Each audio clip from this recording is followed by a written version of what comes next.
हमारे चैनल पर सभी भक्तों का हार्दिक स्वागत है। सभी भक्त सफला एकादशी की व्रत कथा को श्रवण करें और इस व्रत को पूरे नियम संयम के साथ 15 तारीख में ये व्रत रखा जाएगा। जो लोग वैष्णव हैं वो उदयतिथि 15 तारीख को ही एकादशी मनाएंगे। महाराज युधिष्ठिर ने कहा, हे जनार्दन, पौष कृष्ण एकादशी का क्या नाम है? उस दिन कौन से देवता का पूजन किया जाता है और उसकी क्या विधि है? कृपया मुझे बताएं। भक्त वत्सल भगवान श्री कृष्ण कहने लगे कि हे धर्मराज, मैं तुम्हारे स्नेह के कारण तुमसे कहता हूँ कि एकादशी व्रत के अतिरिक्त मैं अधिक से अधिक दक्षिणा पाने वाले यज्ञ से भी प्रसन्न नहीं होता हूँ। अतः इसे अत्यंत भक्ति और श्रद्धा से युक्त होकर करें। हे राजन, द्वादशी युक्त पौष कृष्ण एकादशी का महात्म तुम एकाचित होकर सुनो।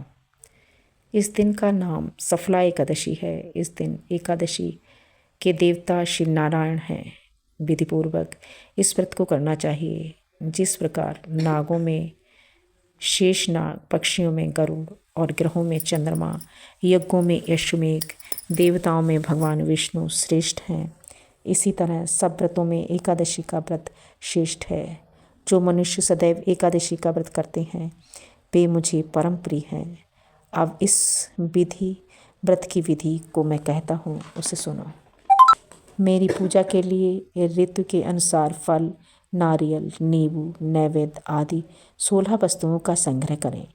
इस सामग्री से मेरी पूजा करने के बाद रात्रि जागरण करें। इस दिन एकादशी के व्रत के समान यज्ञ, तीर्थ, दान, तप तथा और कोई दूसरा व्रत नहीं है। 5000 वर्ष तक तप करने से जो फल मिलता है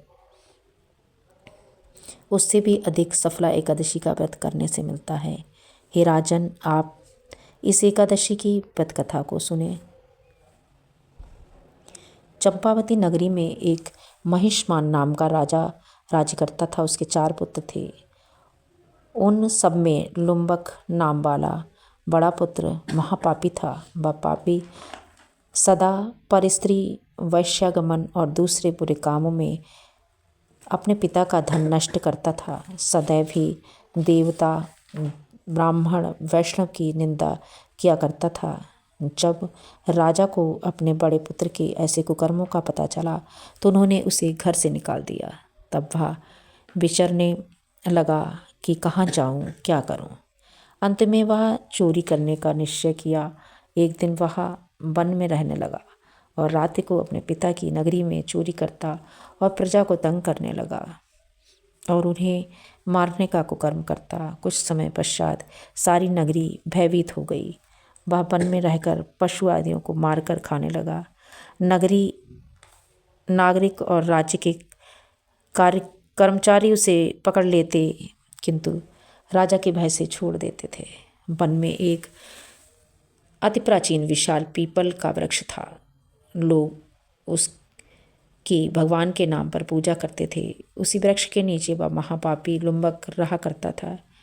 इस वन को लोग देवताओं की कीड़ा स्थली मानते थे। कुछ समय पश्चात पौष कृष्ण पक्ष की 10वीं के दिन वह वस्त्रहीन होकर ने के कारण शीत के चलते सारी रात नहीं सो सका। उसके हाथ पैर अकड़ गए। सूर्योदय होते होते वह मूर्छित हो गया। दूसरे दिन एकादशी का माध्याह्न के कारण सूर्य की गर्मी पाकर उसकी मूर्छा दूर हुई। गिरता पड़ता वह भोजन की तलाश में निकला। पशुओं को मारने की सामर्थ्य उसमें नहीं थी। अतः पेड़ों के नीचे गिरे हुए कुछ फल उठाकर वापस उसे पीपल के वृक्ष के नीचे आ गया। उस दिन तक भगवान सूर्यास्त हो चुका था।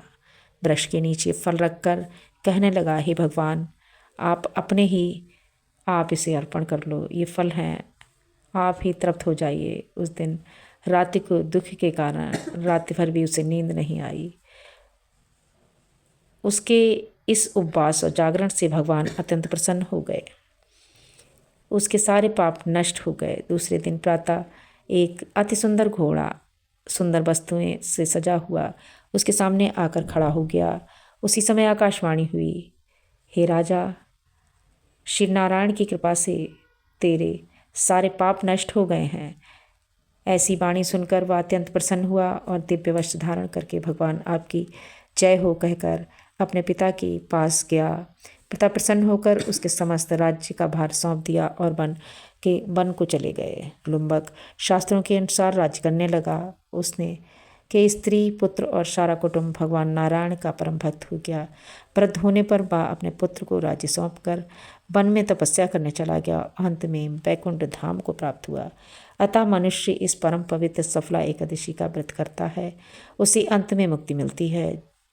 जो नहीं करते वे पूंछ और सींगों से रहित पशुओं के समान हैं। इस सफला एकादशी के महत्व को पढ़ने से अथवा श्रवण करने से मनुष्य को अश्वमेध यज्ञ का फल मिलता है। सफला एकादशी का व्रत सभी मनुष्यों को रखना चाहिए।